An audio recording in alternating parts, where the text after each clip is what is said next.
all of the facts run completely counter to the narrative that is being shared by a lot of these regulators.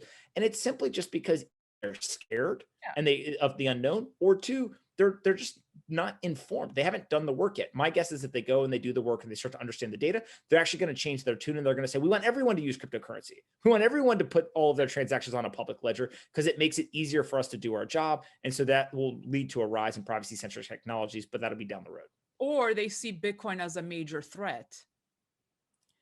Look, again, any currency that ends up being created that has sound money principles is going to become attractive to the citizens when you are printing unlimited amount of money.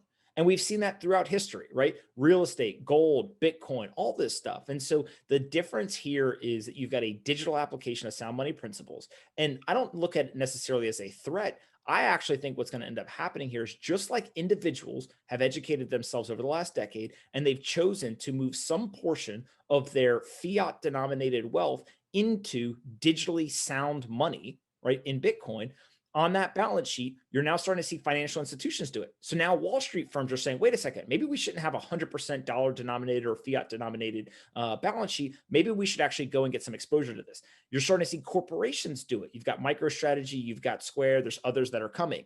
And so all of a sudden, what do you think? The trend stops after individuals, corporations, and financial institutions? No. Eventually, central banks are going to put this into their reserves. And what's going to happen is it's going to take one forward-thinking, innovative government to go ahead and say our central bank is now going to include Bitcoin in its reserves. And then there will be this global FOMO that kind of kicks off where every central bank goes to do it. Central banks are some of the largest holders of gold in the world. And so they already hold the analog application of sound money principles. And it's going to be a natural evolution that they eventually hold the digital application of sound money principles as well.